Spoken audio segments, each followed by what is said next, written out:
Breaking news చూస్తున్నాం. Myanmar, Thailand ను భారీ భూకంపాలు కుదిపేశాయి. మ్యాగ్నిట్యూడ్ పై తొలి భూకంపం తీవ్రత 7.7గా నమోదైంది. ఇక వెంటనే 6.8 తీవ్రతతో మరో భూకంపం సంభవించినట్లు చెబుతున్నారు.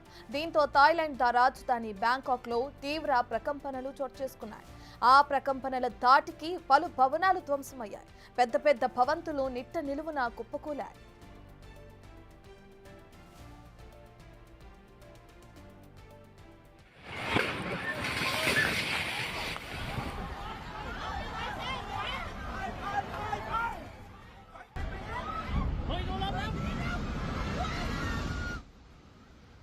బిగ్ టీవీ స్క్రీన్ పైన మనం చూస్తున్నాం. బహుళ అంతస్తుల భవనాలు భూకంపం తీవ్రతకు పేక మేడలా కుప్పకూలుతున్నాయి. జనం భయంతో రోడ్లపైకి పరుగులు తీస్తున్నారు. అయితే కూలిపోతున్న బిల్డింగ్లను చూసి భయాందోళనకు గురయ్యారు అక్కడున్న స్థానికులు. దీనికి సంబంధించి భారీగా ఆస్తి నష్టం కూడా జరిగింది.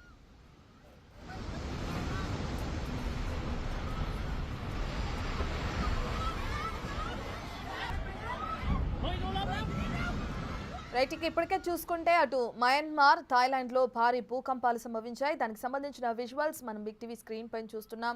ఏదైతే ఒక్కసారిగా భూకంపం అధిక తీవ్రతతో నమోదైందో ఇక ఆ క్రమంలో పెద్ద పెద్ద భారీ బిల్డింగ్లు ఒక్కసారిగా పేక మేడల్లా కుప్పకూలిపోయాయి.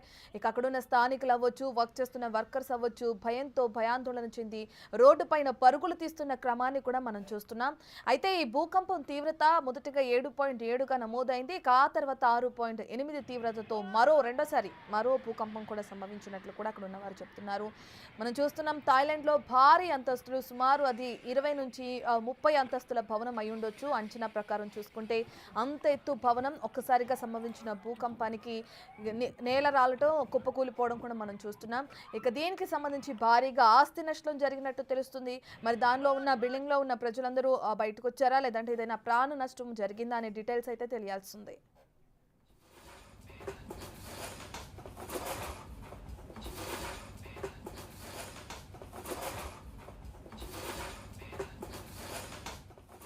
బిల్డింగ్ లోపల భూకంపం సంభవించినప్పుడు దాని తీవ్రతకి ఏదైతే ఫోటో ఫ్రేమ్స్ కానీ బిల్డింగ్లో ఉన్న వాల్స్కి సంబంధించిన ఆ ఫోటో ఫ్రేమ్లు ఏ విధంగా ఊగుతున్నాయో కూడా మనకు అర్థమవుతుంది. అంటే ఎంత తీవ్రతతో భూకంపం నమోదైందో, భూకంప తీవ్రత నమోదైందో కూడా మనకు తెలుస్తుంది.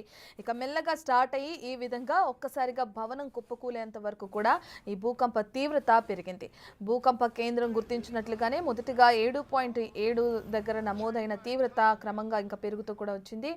ఇక మనం చూస్తున్నాం ఒక్కసారిగా థాయిలాండ్ ప్రజలు అందరూ రోడ్లపైకి రావటం, ఈ భూకంపానికి భయపడి ఇళ్లలోంచి బయటికి పరుగులు తీసిన క్రమాన్ని కూడా మనం చూస్తున్నాం. ఇక కార్లు వేసుకుని చాలా మంది అక్కడి నుంచి వెళ్ళిపోయే క్రమాన్ని కూడా చూస్తున్నాం. ఒక్కసారిగా భూకంపం రావడంతో అక్కడున్న ప్రజలందరూ భయాందోళనకి గురయ్యారు. మనం చూస్తున్నాం ఏదైతే బిల్డింగ్ కూలిపోయిందని ఇంతకు ముందు చెప్పుకున్నామో ఆ కూలిపోతున్న బిల్డింగ్ ఆపోజిట్ లో ఉన్న బిల్డింగ్ లో కూడా ఎంత తీవ్రత నమోదైందో అంతా ఒక్కసారిగా షేక్ అవుతున్న క్రమాన్ని చూస్తున్నాం. అక్కడున్న టేబుల్స్ కానీ ఫోటో ఫ్రేమ్స్ కానీ మొత్తం కూడా ఇదవుతున్నాయి, ఇది చూసాము.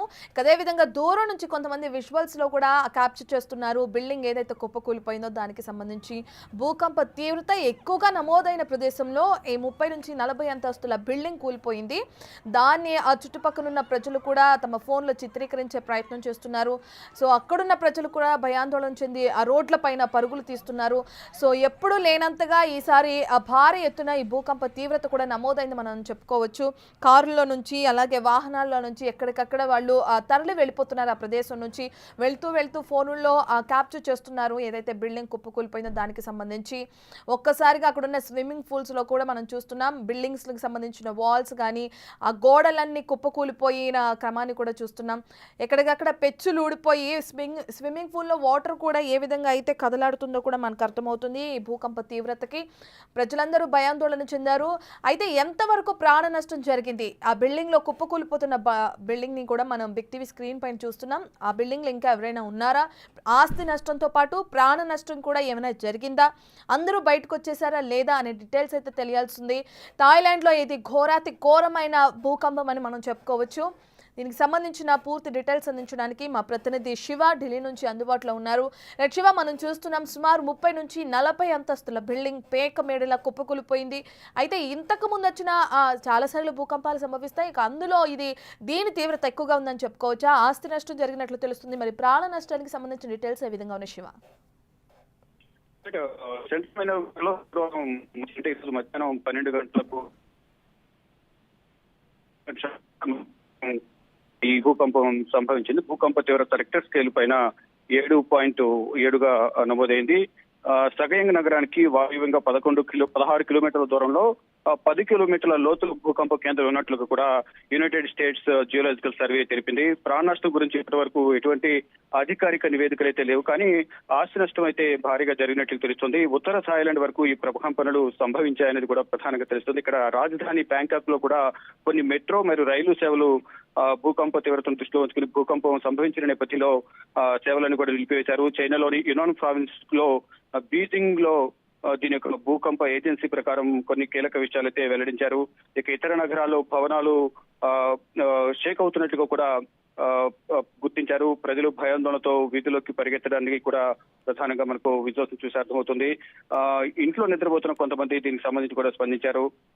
అక్కడ ఉన్నవారు కూడా హుటాహుటిన ఏదైతే భూకంపం సంభవించిన నేపథ్యంలో భయభ్రాంతులకు గురయ్యారందరూ కూడా బయటకు పరుగులు తీసిన పరిస్థితి కనిపిస్తోంది. ఇక మయన్మార్ లో అనేవి భూకంపాలు అనేవి సర్వసాధారణంగా జరుగుతూ ఉంటాయని కూడా అక్కడ ఉన్న అధికారులు చెప్తూ ఉన్నారు. దానిలో భాగంగానే 1936, 1956 మధ్య ఈ భూకంప తీవ్రత ఎక్కువగా 7.0 అంటే భూకంప తీవ్రత 5.6 కన్నా ఎక్కువగా నమోదైతే తీవ్రత చాలా ఎక్కువగా ఉన్నట్లు, కానీ ఇప్పుడు ఇది 7 పాయింట్లు దాటి ఈ తీవ్రత సంభవించింది. భూకంప తీవ్రత 7.7గా నమోదైంది. కానీ ఇక్కడ 1930, 1956 మధ్యలో 7.0గా ఈ తీవ్రత అనేది ఉన్న నేపథ్యంలో అప్పుడు కూడా బాగా బలమైన భూకంపాలు సంభవించాయి. ఇది ఉత్తర నుండి దక్షిణ వరకు కూడా ఈ భూకంపాలు అనేవి ఎక్కువగా కొనసాగుతున్నట్టు కూడా ప్రధానంగా గత నివేదికలు చెప్తున్నాయి. సెంట్రల్ మయన్మార్ లోని పురాతన రాజధాని బాగాన్లో 6.8 తీవ్రతతో ఈ భూకంపం శక్తివంతమైన భూకంపం సంభవించింది. ఇక 2016లో 3 వ్యక్తులు ఈ భూకంపం వల్ల చనిపోయారు.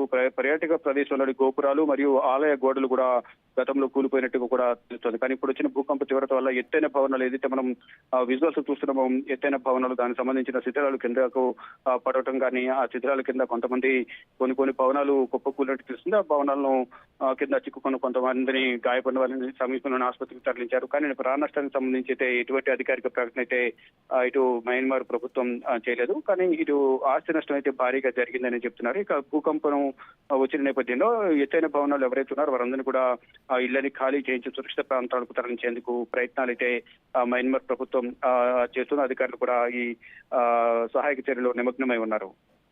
Right, thank you Shiva. Right, thank you Shiva.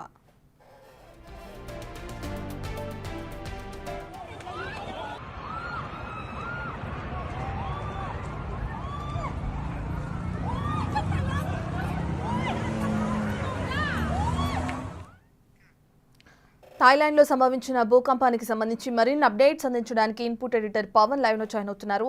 Right Pawan, మనం చూసాము 7 పాయింట్లకి దాటి నమోదైంది తీవ్రత అంటున్నారు. కుప్పకూలిన ఒక్క భవనమేనా, లేదంటే చుట్టుపక్కల ప్రాంతాల్లో ఇంకా భారీగా ఆస్తి నష్టం ఏమైనా జరిగిందా? ప్రాణ నష్టానికి సంబంధించిన డీటెయిల్స్ విధంగా ఉన్నాయి. ప్రస్తుతానికైతే ప్రాణ నష్టం జరిగినట్టుగా ఎటువంటి రిపోర్ట్లు అందడం లేదు, కానీ భారీగా ఆస్తి నష్టం అయితే జరిగింది. రిక్టర్ స్కేల్ పైన 7.7గా అటు నమోదైంది భూకంప తీవ్రత. 2 సార్లు వరుసనే భూకంపం వచ్చింది. మొదటిసారి 6.8 వస్తే రెండోసారి 7.7గా ఇది వచ్చింది. మొత్తం అది ఆవా వంతెన ఇరావడి నదిలోకి మొత్తం కూలిపోయిన పరిస్థితి. అట్లనే అటు థాయిలాండ్ రాజధాని బ్యాంకాక్లో కూడా భారీ భవనాలన్నీ కూడా కూలిపోయాయి. అక్కడ మెట్రోను కూడా నిలిపేసినట్లుగా అధికారులు ప్రకటించారు. జనాలందరూ కూడా ఒక్కసారిగా భయభ్రాంతులకు గురై రోడ్ల మీద పరుగులు పెడుతున్న పరిస్థితి ఉంది. ఒక్కసారిగా ఈరోజు ఉదయం 10:30, 11 గంటల ప్రాంతంలో ఈ భూ ప్రకంపనలు స్టార్ట్ అయ్యాయి. అవి ఒక్కసారి తీవ్రంగా రావడంతో ప్రజలందరూ కూడా భయాందోళనకు లోనైన పరిస్థితి ఉంది. మొత్తంగా సగంగ్ అనే ప్రాంతంలో ఈ భూకంప తీవ్రత ఎక్కువగా ఉన్నట్లుగా చెప్తుంది. ఆ సాగంగ్ ప్రాంతంలోనే భూకంపం అటు భూమి లోపల పెద్ద ఎత్తున వచ్చినట్లుగా తెలుస్తుంది. అక్కడికి 900 కిలోమీటర్ల దూరంలో ఉన్న బ్యాంకాక్ను కూడా ఈ భూకంప తీవ్రత కుదిపివేసింది. అక్కడ ఉన్న భారీగా ఆస్తి నష్టం అయితే జరిగినట్లుగా తెలుస్తోంది. మయన్మార్లోని సగంగ్ సమీపంలో 10 కిలోమీటర్ల లోతులో ఈ భూకంపం ఉన్నట్లుగా చెప్తూ ఉన్నారు. అట్లనే మయన్మార్లో కూడా ఈ భూకంపం 2 సార్లుగా వచ్చింది. మొదటిసారి 7.7, ఆ తర్వాత 6.48 తీవ్రతతో వచ్చింది. ఆ మాండలే సమీపంలో ఉన్న అటు పురాతన ఆవా వంతెన పైన ఉన్న ఈరావడి నది మొత్తం వంతెనంతా కూడా కూలిపోయిన పరిస్థితి. మొత్తం మీద అయితే భూకంప తీవ్రత భారీగా ఉందని చెప్పాలి. అటు రెండు దేశాలతో పాటు ఇటు ఈశాన్య రాష్ట్రాల్లో కూడా కొంతవరకు భూకంప తీవ్రత అయితే అటు మయన్మార్ ప్రభావంతో ఈశాన్య రాష్ట్రాల్లో కూడా కొంతవరకు భూకంప తీవ్రత కనపడిందనే చెప్పాలి. మొత్తం మీద అయితే భారీగా ఆస్తి నష్టం అయితే జరిగింది. ఇంకా కూడా ప్రజలందరూ కూడా ప్రాణాలను అరచేతుల్లో పెట్టుకొని వాళ్ళందరూ కూడా పరుగులు పెడుతున్న పరిస్థితి. ప్రస్తుతం మనతో పూర్తి సమాచారం అందించడానికి ప్రస్తుతం థాయిలాండ్లోనే ఉన్నారు మల్లేష్ అనే పర్యాటకుడు. ప్రస్తుతం మనకు జూమ్ లైవ్లో అందుబాటులో ఉన్నారు. నమస్తే మల్లేష్. హలో, నమస్తే అండి. పవన్ గారు చెప్పండి. మల్లేష్ గారు, ప్రస్తుతం మీరు థాయిలాండ్లోనే ఉన్నారు. ఎన్ని గంటలకు ఈ భూకంపం స్టార్ట్ అయింది? అసలు అక్కడ పరిస్థితి ఎలా ఉంది? 2 గంటల ప్రాంతంలో ఒక 30 నుంచి 40 సెకండ్ల పాటు భూమి కంపించిందండి. అందరూ భయాందోళనతో బయటకు పరిగెత్తారు. ఓకే. అయితే ఇక్కడ భారీ భవనాలు మాత్రం కదలడం బాగా భయానికి గురి చేశాయి. ఓకే. అయితే ముఖ్యంగా ఓన్లీ ఈ అద్దాలతో ఉన్న బిల్డింగ్ల మాత్రమే ప్రభావం ఎక్కువ కనిపించింది. ఈ సాధారణ ప్రజల ఇండ్లు, చిన్న చిన్న అంటే ఈ సిమెంట్ కన్స్ట్రక్షన్ తో చేసిన బిల్డింగ్లకు మాత్రం ఎలాంటి డ్యామేజ్ కాలేదు, ఏమీ కాలేదు. అక్కడ జరిగిన విధ్వంసాన్ని ఒక్కసారి మీ ఫోన్ లో చూపించగలుగుతారా మా కోసం? అక్కడ ఎటువంటి మీరు జరిగినట్టు మీరు అనుకున్నట్టు అంత పెద్ద విధ్వంసం ఏం జరగలేదండి. ఎక్కడో ఒక చోట కూలే, అది నిజమే. కానీ మీరు అంటున్న మన మీడియాలో వస్తున్న భారీ విధ్వంసాలు మాత్రం ఇక్కడ ఏం లేవు. ఇప్పుడు నడుస్తూనే ఉన్నాను, పర్యాటకులు ట్రాఫిక్ జామ్ అయింది, అక్కడక్కడ కూలినట్టు తెలుస్తుంది. ఓకే. ఇప్పుడు మా ఎదురుగా నేను ఇక్కడ బ్యాంకాక్ సెంటర్ అండి, మిడిల్ సెంటర్ లో ఉన్నాను, సుఖామావత్ అని చెప్పి. ఇక్కడ తెలుగు పర్యాటకులకు ఇక్కడ పెద్ద పెద్ద స్టార్ హోటల్ మధ్యలో నిలబడి ఉన్నాను నేను. ఓకే. ఇక్కడ ఎలాంటి హోటళ్ళకి ఏం జరగలేదు. చెప్తున్నాను కదా, చిన్న చిన్న ప్లేస్లలో పొడుగ్గా కట్టిన భవనాలు, అందులో అద్దాలతో కట్టిన భవనాలు డ్యామేజ్ అయ్యాయి. ఇక్కడ నేను చెప్పే పరిస్థితి ఇదండి. ఏం జరిగిందో తెలియదు. సిటీలో ఉన్నాను, బ్యాంకాక్ లో. అంటే ఇతర ప్రాంతాల పరిస్థితి ఎలా ఉంది? అక్కడ ప్రజలందరూ కూడా భయాందోళనకు లోనవుతున్నారు. ప్రస్తుతానికి ఆ ట్రాన్స్పోర్టేషన్ అంతా కూడా ఆపేసినట్లుగా వార్తలు వస్తున్నాయి. అవన్నీ నిజమేనా?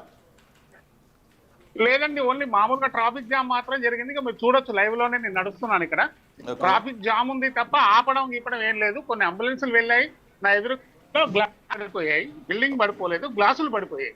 అంటే చియాంగ్ మై వంటి పర్యాటక ప్రాంతాల్లో కూడా పెద్ద ఎత్తున భూమి కంపించింది. అక్కడున్న పర్యాటకులందరూ కూడా భయాందోళనతో పరుగులు పెడుతున్నారని అంటూ చాలా వీడియోస్ అన్ని కూడా వచ్చాయి. అంటే మీరున్న ప్రదేశానికి అది కొంచెం దూరంలో ఉండొచ్చు, అక్కడ అంతా కూడా అటువంటి ప్రకంపనలు వచ్చి ఉండొచ్చు. అవునండి. అయితే ఈ బ్యాంకాక్ ఇది హార్ట్ ఆఫ్ ద సిటీ అండి. నేను చెప్తున్న ప్రకారం ఏంటి అంటే, అద్దాలు అంటే వీక్ గా ఉన్న బిల్డింగులు మాత్రం కొన్ని కుప్పకూలినట్టు తెలుస్తుంది. మా చుట్టుపక్కల ప్రాంతాల్లో ఉన్న భవనాలు కూడా మెయిన్ భవనాలే, అన్ని స్టార్ హోటల్స్ ఇవన్నీ ఉన్నాయి. అనేక మంది తెలుగు ప్రజలు కూడా హోటల్ రూమ్ నుంచి బయటకు పరిగెత్తుకొచ్చారు. మీరున్న ప్లేస్ ఏంటి? సుఖ్మావత్ అండి, సుఖ్మావత్ ప్రాంతంలో పెద్దగా ప్రభావం ఏం లేదు, భూకంప ప్రభావం ఏం లేదు. కానీ ఇతర ప్రభావం ఉంది. మేము కూడా భయపడిపోయాం. కానీ భవనాల కూలిపోవడాలు మాత్రం ఎక్కడ జరగలేదు. ఓకే అండి, థ్యాంక్ యూ. మయన్మార్లో ఆ భూకంప తీవ్రత సమీప రాష్ట్రాలకు ఇతర దేశాల్లో కూడా కొంతవరకు వచ్చింది. అటు చైనాలోని ఒక ప్రావిన్స్లో కూడా కొంతవరకు భూ ప్రకంపనలు వచ్చినట్లుగా తెలుస్తుంది. ప్రస్తుతం మనతో అటు మల్లేష్ ఇప్పటిదాకా మాట్లాడారు. ఆయన అటు పర్యటిస్తూ ఉన్నారు బ్యాంకాక్లో. ఆయన కూడా తను భయాందోళనకు లోనయ్యారు. కానీ తనున్న ప్రాంతంలో మాత్రం కొంతవరకు భూమి కంపించిన మాట వాస్తవమే, కానీ అటు ఎటువంటి విధ్వంసం జరగలేదు, కేవలం అద్దాలు పగిలిపోయినాయి అంటూ చెప్తూ వస్తున్నారు. కానీ మనం చూస్తున్నాం చాలా ప్రాంతాలలో భారీ భవంతులు కూలిపోయినాయి. కొన్ని ప్రాంతాలలో అటు ఈత కొలను, స్విమ్మింగ్ పూల్లోంచి నీళ్లు బయటకు రావడం, పైనుంచి పడిపోవడం, ఇవన్నీ కూడా జరగడంతో ప్రజలందరూ కూడా భయాందోళనకు లోనైన పరిస్థితి అయితే ఉంది. మొత్తం మీద సహాయక చర్యలు అయితే ముమ్మరంగా కొనసాగుతున్నాయి. కొన్ని చోట్ల ఇప్పటికే అటు ఆ ట్రాన్స్పోర్టేషన్ అంతా కూడా నిలిపివేశారు. ప్రజలందరినీ కూడా సురక్షితంగా తరలించడానికి ఏర్పాట్లు చేస్తున్నారు. ఇంకా ఎక్కడెక్కడ ఇటువంటి భారీ నష్టం జరిగిందనే దానిపైన కూడా అటు అధికారులు అంచనా వేస్తున్నట్లుగా సమాచారం అందుతుంది. అట్లా రైట్, థ్యాంక్ యూ పవన్.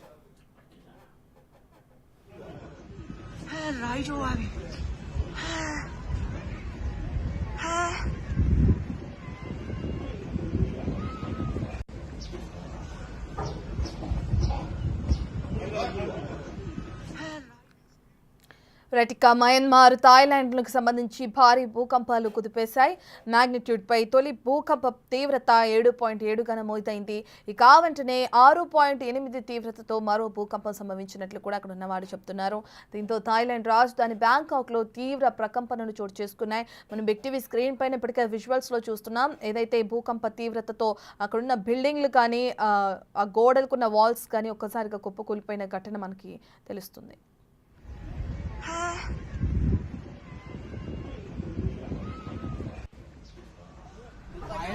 ถ่ายอ่ะโอ้โห